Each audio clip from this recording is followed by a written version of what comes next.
Hello बच्चों। आज हम लोग चैप्टर 13 विजुअलाइजिंग सॉलिड शेप्स को आगे कंटिन्यू करेंगे। तो देखिए हम लोगों ने इसमें क्या क्या कर लिया है। Plane figure and solid shapes का introduction, faces, edges and vertices क्या होते हैं, nets for building 3D shape, oblique sketch और आइसोमेट्रिक स्केच कैसे बनाते हैं वो हमने कर लिया है। आज हम करेंगे विजुअलाइजिंग सॉलिड ऑब्जेक्ट, जिसमें हम ये सीखेंगे कि हम different sections of a solids को कैसे व्यू करते हैं, जिसके तीन हमारे पास केसेस हैं। तीन हमारे पास लाइक वेज हैं जिससे आप चेक कर सकते हो, व्यू कर सकते हो। तो देखते हैं हम बच्चों आज हम कितने इसमें कवर करेंगे। ओके, स्टार्ट करते हैं अभी हम पहले।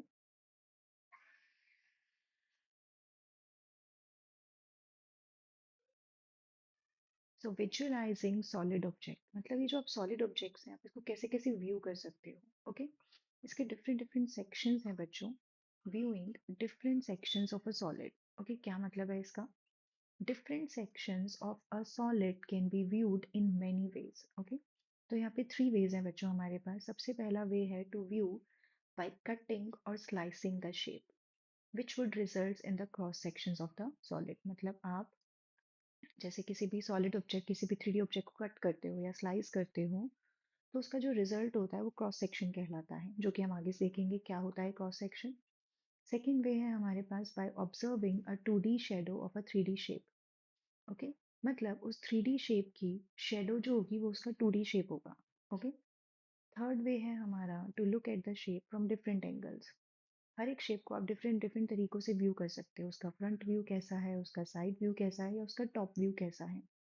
तो ये इंफॉर्मेशन जो होती है that can provide a lot of information about the shape observe, जो भी आप शेप ऑब्जर्व कर रहे हो। ओके, तो अब हम एक एक करके इसके ये वेज करेंगे बच्चों। सबसे पहला वे स्टार्ट करते हैं। View an object is by cutting or slicing.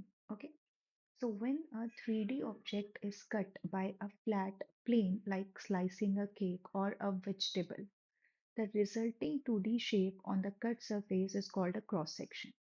किसी भी 3D ऑब्जेक्ट को आप फ्लैट कट करते हो, स्लाइस करते हो, जैसे हम केक को कट करते हैं, वेजिटेबल्स हैं उनको स्लाइस करते हैं या कट करते हैं, तो जो 2D शेप आता है वही उसका क्रॉस सेक्शन कहलाता है।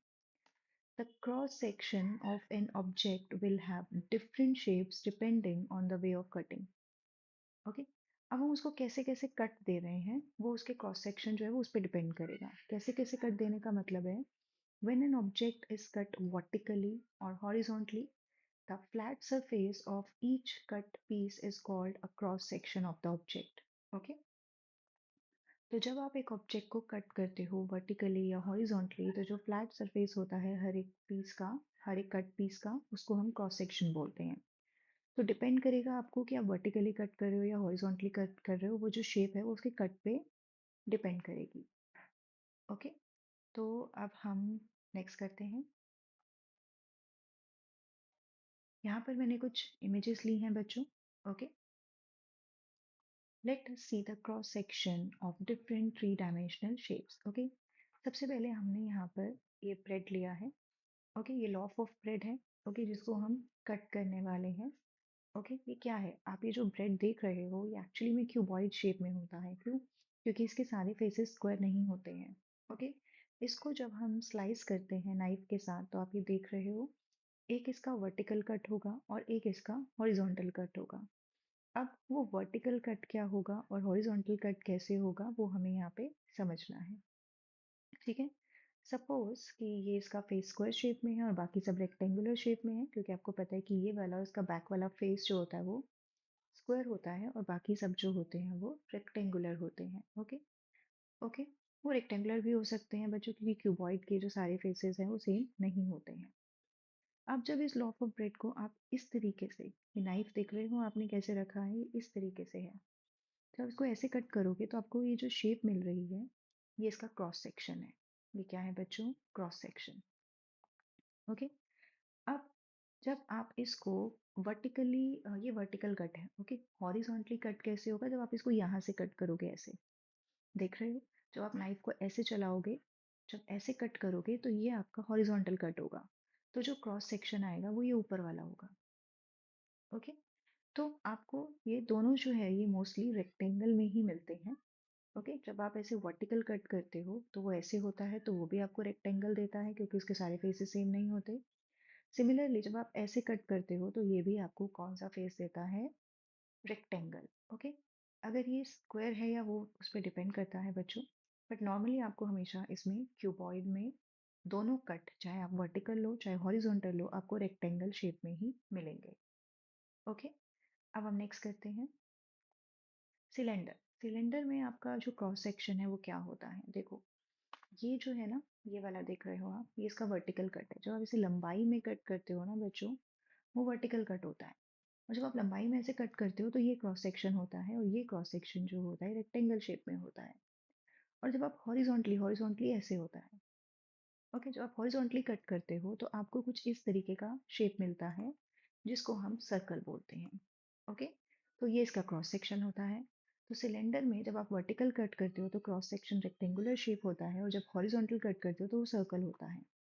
स्फीयर में आप देख सकते हो बच्चों, जब आप इसका हॉरिजॉन्टल कट करो या आप इसका वर्टिकल कट करो, दोनों में ही आपको ये इस टाइप का एक स्क्वायर सर्कल जो है वो मिलेगा। ओके, तो अब हम आगे करते हैं। नेक्स्ट है बच्चों हमारे पास कोन। ओके, जब आप कोन का वर्टिकल कट करते हो ना तो ऐसे शेप मिलती है, और आपको ट्राइंगुलर जो है वो क्रॉस सेक्शन मिलता है, ऐसे ये क्रॉस सेक्शन होता है। ओके, जब आप हॉरिजॉन्टल कट करते हो ऐसे, तो आपको ये वाली शेप मिलती है, और ये वाली शेप जो होती है ये सर्कल होती है। ओके, तो वर्टिकल कट में क्या मिलता है बच्चों? ट्राइंगल। और हॉरिजॉन्टल कट में क्या मिलता है? स्क्वायर। आगे देखते हैं। यहाँ पर मैंने एक रेक्टेंगुलर पिरामिड भी लिया है। ओके, जिसका बेस क्या होगा बच्चों? रेक्टेंगुलर पिरामिड क्या होता है? जिसका बेस जो है वो रेक्टेंगुलर शेप में होगा। उसके हर एक वर्टेक्स से आपको एक एज मिलेगा, और ये सारे एजेस ऊपर जाके ऐसे मीट करेंगे। ओके, और ये बाकी सारे आपको ट्राइंगुलर फेसेस देंगे। तो जब आप इसका हॉरिजॉन्टल कट करोगे इस तरीके से, तो आपको रेक्टेंगल की शेप मिलेगी। तो इसका क्रॉस सेक्शन क्या होगा? रेक्टेंगल। ओके, जब आप इसको वर्टिकल करोगे, वर्टिकल आप ऐसे इधर वाले भी कर सकते हो, और ऐसे भी कर सकते हो, और ऐसे भी कर सकते हो, तो आपको कौन सी शेप मिलेगी बच्चों? ट्राइंगल।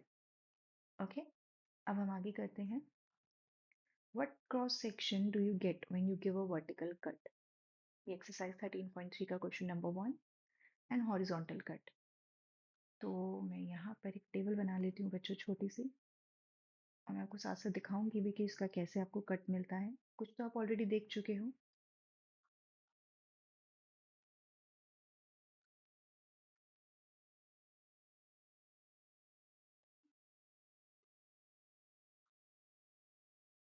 ओके, पहले मैं यहाँ पे सारी शेप्स लिख लेती हूँ बच्चों। सबसे पहला है हमारे पास ब्रिक, देन है हमारे पास अ राउंड एप्पल। यहाँ पे इसलिए मेंशन किया है कि वो बिल्कुल राउंड है। देन है आपके पास एक डाई, देन है आपके पास एक circular pipe. Okay, and then है आपके पास एक आइसक्रीम कॉन।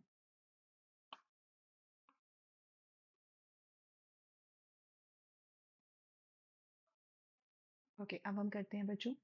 ब्रिक जो होती है ना बच्चों, वो ऐसी होती है, रेक्टेंगुलर शेप में। ओके, जब आप इसका हॉरिजॉन्टल कट करते हो ना, तो आप कुछ ऐसे कट करते हो, तो आपको ऐसी शेप मिलती है। तो वो क्या हुआ? रेक्टेंगल। जब आप इसका वर्टिकल कट करते हो तो वो ऐसे होता है, तो वो भी क्या होता है बच्चों? रेक्टेंगल। ओके, तो इसीलिए जब आप ब्रिक का चाहे वर्टिकल कट करो चाहे हॉरिजॉन्टल कट करो, आपको आंसर मिलेगा रेक्टेंगल। देन है हमारे पास राउंड एप्पल। ओके, अब राउंड एप्पल क्या होता है ऑलरेडी आपने देखा हुआ है। तो राउंड एप्पल है तो उसमें तो कोई फर्क नहीं पड़ने वाला बच्चों। आप चाहे ऐसे कट करो या ऐसे कट करो, आपको क्या मिलेगा? सर्कल।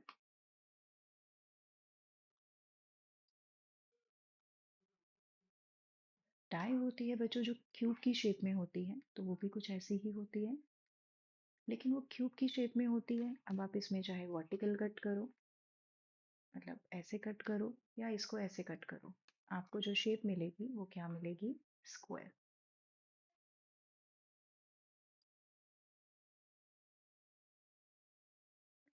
उसके बाद आता है बच्चों एक circular pipe. Okay, circular pipe कुछ ऐसा सिलेंड्रिकल शेप में होता है, ओके। तो अब आप अगर इसका ऐसे वर्टिकल कट करोगे तो आपको कुछ ऐसी वाली शेप मिलती है, अभी हमने पीछे देखा था, यानी रेक्टेंगल। और जब आप इसका ऐसे हॉरिजॉन्टल कट करोगे तो आपको मिलेगा सर्कल। ओके। तो वर्टिकल कट में हम क्या लिखेंगे बच्चों? रेक्टेंगल। और हॉरिजॉन्टल कट में हम क्या लिखेंगे? सर्कल। अब आता है बच्चों एक आइसक्रीम कोन। आइसक्रीम कोन होता है कुछ ऐसे। जब आप इसको ऐसे वर्टिकल कट करते हो, ओके, अभी हमने पीछे देखा था, तो आपको ऐसे एक ट्रायंगुलर शेप मिलती है। और जब आप इसको ऐसे हॉरिजॉन्टल कट करते हो तो आपको क्या मिलता है? सर्कल। तो आइसक्रीम कोन का जो वर्टिकल कट होगा वो क्या होगा बच्चों? ट्रायंगल। और जो हॉरिजॉन्टल कट होगा वो होगा सर्कल। ओके। अब हम इसका नेक्स्ट करते हैं। सेकेंड वे है बच्चों हमारा viewing an object by its shadow. Okay. When light falls on a 3D object, it casts a 2D shadow. जब आप किसी 3D ऑब्जेक्ट पे लाइट करते हो, फॉल लाइट को जो है वो फॉल करोगे, तो आपको वो एक्चुअली में जो शेडो दिखेगी ना, वो 2D में दिखेगी। 2 डायमेंशनल शेप दिखेगा। ओके। मतलब अगर आप किसी बॉल है, ओके, बॉल के ऊपर अगर आप शेडो डाल रहे हो, मतलब लाइट फॉल कर रहे हो, तो उसका जो शेडो होगा ना वो आपको सर्कल की शेप में दिखेगा, ना कि पूरा spherical. Okay. The shape of the shadow can tell you something about the 3D object from a particular perspective. The resultant shape depends upon the side of the object when we throw the light. अब ये totally ये भी depend करता है कि आप किस side से आप उसको उस पे लाइट जो है वो थ्रो कर रहे हो, मतलब टॉप से कर रहे हो या साइड से कर रहे हो। ओके। अब जैसे मैंने अभी आपको बताया, a sphere cast a circular shadow. असल स्फीयर बच्चों कहीं से भी आप करोगे तो वो सर्कुलर ही देगा। क्यों? क्योंकि वो हर तरफ से एक ही शेप होता है। ओके। लेकिन एक सिलेंडर जो होता है that can cast a circular और a rectangular shadow depending on its orientation to the light source. Okay. जैसे हमारे पास ये है, ये सिलेंडर है। जब आप इसको इधर से लाइट पास करोगे ना, ऐसे करके, तो आपको ये सर्कल की शेप देगा। और जब आप इधर से लाइट पास करोगे तो आपको वो रेक्टेंगल की शेप देगा। ओके। अब हम इसको आगे करते हैं। Here the hand is 3 dimensional but the shadow cast is 2 dimensional. Okay. तो यहाँ पर आप देखो, ये आपको ये हैंड दे रखा है, जब इसकी शेडो है तो ये आपको 2D ही दिखेगी। ओके। ये आपको 3D नहीं दिखेगी। ये वाला है बच्चों यहाँ पर। ओके। ये देखो इसकी शेडो, यहाँ पर देखो इसकी शेडो, ये देखो बच्चों, और ये। तो इस तरीके से आपको डिफरेंट डिफरेंट शेडोज दिखती हैं। यहाँ पर ये मैंने अलग अलग इसलिए भी लिए हैं क्योंकि डिपेंड कि आपकी लाइट कहाँ से पड़ रही है। ओके। तो आपको जो है इसी तरीके से डिफरेंट डिफरेंट ऑब्जेक्ट्स के आपको हमेशा 2D शेप्स ही दिखेंगे। ओके। मतलब आप डिफरेंट डिफरेंट ऑब्जेक्ट्स पे जब लाइट थ्रो करोगे तो आपको जो शेडोज दिखेंगी वो हमेशा 2D शेप्स होंगी। ओके। नेक्स्ट करते हैं। If we throw a torch light on the cone we will get the image of a triangle. देखो, जब आप इसके पास से इस पे ऐसे थ्रो करोगे ना तो आपको ऐसे ट्राइंगल दिखेगा, ताकि आपको पूरा जो है वो कोन दिखेगा। And when we throw a torch light on the spherical ball, we can get the image of a circle, जो मैंने आपको बताया। देखो इसका इमेज कैसे आएगा, ऐसे सर्कल इमेज आएगा। ओके। ये आप खुद भी घर पे भी ऐसे आपके पास ऑब्जेक्ट्स होंगे, उसमें घर के किसी भी ऑब्जेक्ट पे आप ट्राई करके देखना आपको क्या क्या जो है शेडोज मिलती हैं बच्चों। ओके। नेक्स्ट है यहाँ पर, if we throw a torch light on the cylinder from its circular side then we will get the image of a circle, जो मैंने अभी आपको बताया। देखो, जब आप इसके इधर से लाइट कर रहे हो ना, जब आप इधर से कर रहे हो तो आपको स्क्वायर दिख रहा है। जब आप इधर से कर रहे हो तो आपको क्या दिख रहा है? रेक्टेंगल। तो डिफरेंट वेज से जब आप उस पर लाइट थ्रो करते हो तो आपको डिफरेंट डिफरेंट उसकी जो है वो शेडोज दिखती हैं। ओके। सिमिलरली यहाँ पर भी आप देखो, जब आपका लाइट इधर से आ रहा है तो आपका शेडो जो है वो ऐसे स्क्वायर शेप में बनेगा। ओके। अब हम नेक्स्ट करते हैं। A bulb is kept burning just right above the following solids. Name the shape of the shadows obtained in each case. Attempt to give a rough sketch of the shadow and you may try to experiment first and then answer these questions. आप इनको experiment कर सकते हो बच्चों, उसके बाद इसका answer दे सकते हो। तो हमें क्या बोला गया है, अ bulb is kept burning just right above the following solid. आप देख सकते हो तीनों इमेजेस के ऊपर बल्ब है। आपको शेप बताना है of the shadow obtained in each case. जब इस पे लाइट थ्रो की जाएगी तो इससे जो शेडो आएगी उसका शेप क्या होगा। ओके, तो आपको पता है बॉल क्या है, स्फेरिकल शेप, तो उसका शेप क्या होगा बच्चों, सर्कल। आप ऐसे सर्कल ड्रॉ करके दिखा सकते हो। ओके, अब सिलेंडर में देखो ऊपर से लाइट दी जा रही है तो इसका शेप क्या होगा, रेक्टेंगल। अगर साइड से दी जाती तो वो क्या होता, सर्कल। यहाँ पर भी बच्चों ऊपर से दी जा रही है, इसमें भी क्या होगा, रेक्टेंगल। तो ये आपको इस तरीके से नेम और इस तरीके से आप इनको ड्रॉ करके दिखा सकते हो। ओके, नेक्स्ट करेंगे। Here are the shadows of some 3D objects when seen under the lamp of an overhead projector. Okay, identify the solid that match each shadow. मतलब ये जो दे रखे हैं आपको 2D शेप्स दे रखी है, आपको बताना है जो ये शेडोज है ये कौन से 3D ऑब्जेक्ट की हैं। तो हमें यहाँ पे मैच करना है बच्चों। अब identify the solids that match each shadow. तो सर्कल किसकी शेडो हो सकती है बच्चों, हम फुटबॉल की हो सकती है, किसी भी स्फेरिकल चीज की हो सकती है। तो मैं यहाँ पे स्फेयर लिख रही हूँ। और स्क्वायर कौन से सॉलिड की शेप हो सकती है बच्चों, क्यूब की। ट्राइंगुलर किसका हो सकता है बच्चों, कोन का। और रेक्टेंगल किसका हो सकता है बच्चों, क्यूबॉइड का। तो ये 3D शेप्स हैं जो इनसे मैच करेंगी। नेक्स्ट करते हैं। Examine if the following are true statement. The cube can cast a shadow in the shape of a rectangle. The cube can cast a shadow in the shape of a hexagon. दोनों ही true नहीं है बच्चों। Okay, दोनों ही true नहीं है। उसका reason क्या आएगा, बिकॉज क्यूब जो है वो सिर्फ और सिर्फ आपको एक ही शेप देगा, square. Okay, cube can cast a shadow only in the shape of a square. That's why both the statements are not true. Okay बच्चों, तो इस तरीके से आप इसका आंसर ऐसे स्टेटमेंट में दे दोगे। नेक्स्ट करेंगे बच्चों, different views of a solid. Okay, मतलब अगर आप किसी भी सॉलिड को फ्रंट से, साइड से या टॉप से देखते हो तो वो कैसी शेप में दिखता है। Every 3D shape is made up of 2D faces. ये हमने पहले भी पढ़ा है बच्चों।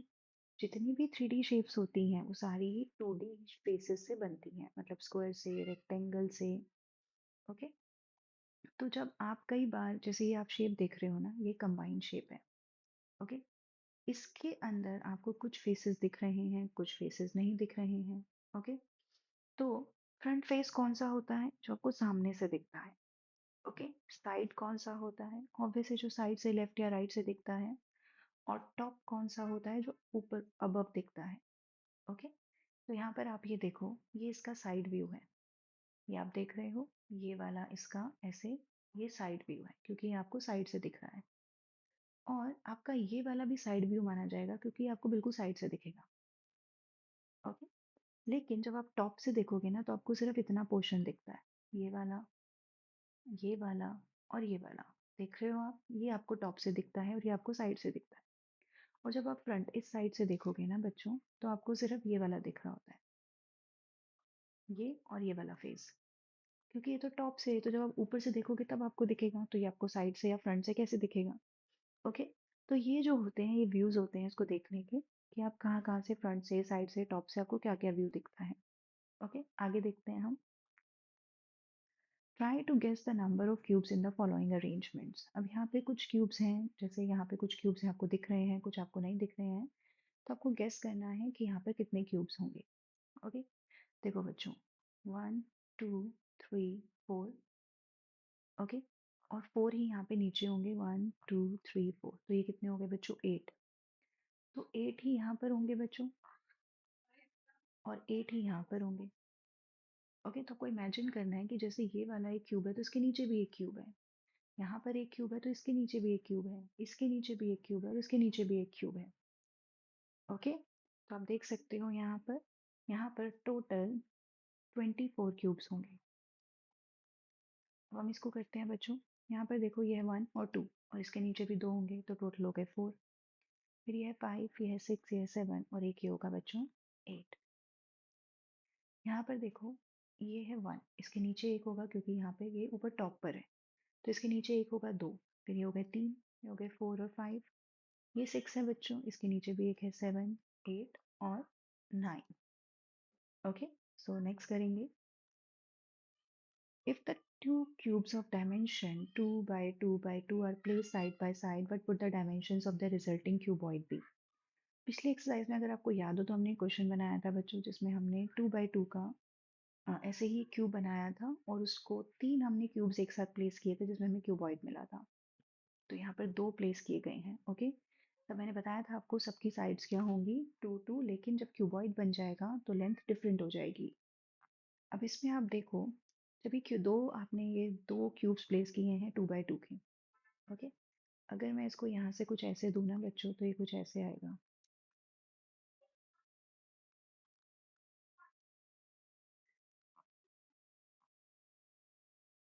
ओके, यहाँ से थोड़ा सा सही नहीं है। ओके, अब यहाँ पर इसको भी हटा देते हैं बच्चों। तो यहाँ पर ये आप जो देख रहे हो ना, ये अब ये 2 by 2 की पूरी लेंथ बन चुकी है क्योंकि ये क्यूबॉइड बन चुका है।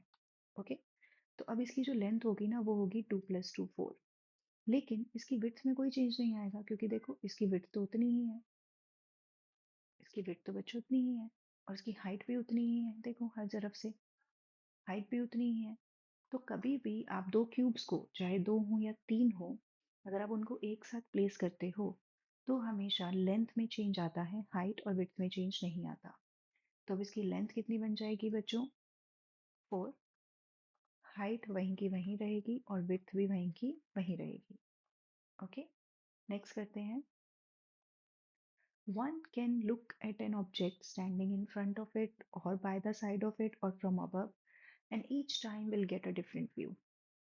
ओके, तो ये हम ऑलरेडी अभी सीख चुके हैं। जब आप फ्रंट से देखोगे ना बच्चों, तो आपको ये वाला व्यू दिखेगा ऐसे। ओके, जब आप इसको साइड से देखोगे सेम ऑब्जेक्ट का, तो आपको ये दिखेगा ऐसे। और जब इसी को आप ऐसे टॉप से देखोगे तो आपको ये कुछ ऐसा दिखेगा। ओके, तो हर एक ऑब्जेक्ट को देखने के डिफरेंट डिफरेंट व्यूज होते हैं। नेक्स्ट, अब यहाँ पर एक बिल्डिंग है। ओके, इसको जब आप टॉप से देखोगे ना तो ये कुछ ऐसा दिखेगा। ये देखो, तो ये इसका टॉप व्यू होगा। जब आप फ्रंट से देखोगे तो ऐसा दिखेगा, तो ये फ्रंट व्यू है। और जब साइड से देखते हो ना बच्चों, तो ये वाला दिख रहा होगा। ओके, और हो सकता है आपको ये वाला थोड़ा सा दिख रहा हो इधर से, तो इसीलिए ये साइड व्यू होगा। ओके, नेक्स्ट करेंगे। For each solid, the three views are given. Identify for each solid the corresponding top, front and side. Okay, आप टॉप पे देखो कितने हैं 1 2 3, तो इसको मैंने टॉप दे दिया। फ्रंट पे भी कितने हैं 1 2 3, तो ये फ्रंट हो गया बच्चों। और साइड पे आपको सिर्फ एक ही दिख रहा है, तो ये इसका साइड व्यू हो गया। ओके, अब हम नेक्स्ट करेंगे। यहाँ पर मुझे यही बताना है फ्रंट, टॉप और साइड। टॉप पे देखो कितने हैं 1 2 3, तो ये टॉप हो गया। साइड पे कितने हैं बच्चों 1 और 2, तो ये साइड हो गया। और फ्रंट में आप ये शेप देख सकते हो, आपको एग्जैक्ट ये शेप दिख रही है, तो ये वाला क्या हो गया? फ्रंट।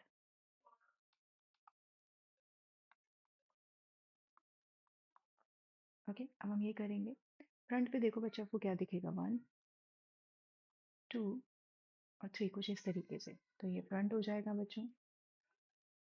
टॉप पे आपको देखो कितने दिखेंगे 1 2 3 4, तो ये आपका टॉप व्यू हो जाएगा। और साइड से देखो आपको कौन से दिखेंगे 1 2 और 3, तो ये आपका साइड व्यू हो जाएगा। ओके, नेक्स्ट करेंगे। इसमें भी हमें यही बताना है बच्चों। तो फ्रंट पे तो आपको सिर्फ एक ट्राइंगल दिख रहा है, तो ये फ्रंट हो गया। ओके, साइड से आपको सिर्फ ये दिख रहा है। ओके,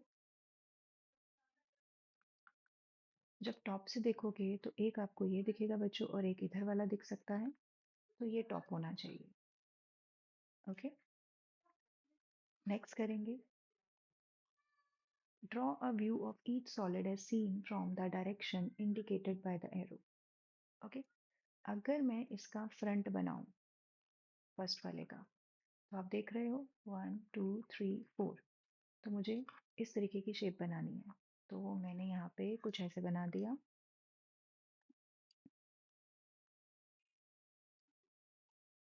1 2 3 और एक मैंने ऐसे बना दिया। ओके, अब अगर मुझे इसका साइड व्यू बनाना है तो साइड में आप देखोगे मुझे कितने दिखेंगे, यहाँ से 1 2 और 3, तो मैंने ऐसे 3 बना दिए। और जब आप टॉप से देखोगे बच्चों तो आपको 2 दिखेंगे, 1 और 2, तो मैंने यहाँ पे ऐसे 2 स्क्वायर्स बना दिए। ओके, अब हम ये वाला करते हैं। यहाँ पर आप फ्रंट से देखोगे तो आपको एक ये दिखेगा और 2 ये दिखेंगे। तो मैंने यहाँ पर कुछ ऐसे बनाया। ओके, ये इसका फ्रंट होगा बच्चों। जब आप इसको टॉप से देखोगे तो आपको 1 2 और 3 दिखेंगे। ओके, तो आप इसको जैसे मर्जी बना सकते हो।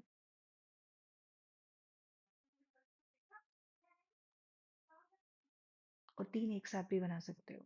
ओके, मैं यहाँ पे 3 एक साथ ही बना रही हूँ।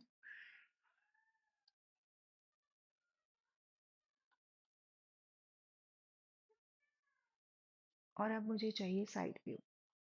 साइड व्यू में 1 2 और 3 आएंगे, तो इसमें भी मैंने ऐसे 3 बना दिए। ओके, अब यहाँ पे देखो, यहाँ पर ये वाला मैं फ्रंट ले रही हूँ, 1 और ये वाला। ओके बच्चों,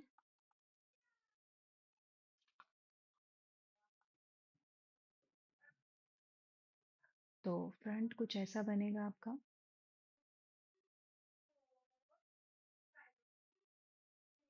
ओके, टॉप पे आपको देखो 1 2 और 3 दिखेंगे, तो मैंने ऐसे 3 बना दिए। और साइड में भी आपको ऐसे 3 दिखेंगे, तो वो भी मैंने ऐसे 3 बना दिए। ओके, तो इस तरीके से आप इसको ड्रॉ कर सकते हो। तो ये हमारा लास्ट था बच्चों। आज हमने इसका चैप्टर कंप्लीट खत्म कर दिया है, और कंप्लीट कर दिया है, और इसके साथ हमारा इसका जो सारे चैप्टर्स हैं सिलेबस कंप्लीट हो गया है। ओके बच्चों, सो थैंक यू।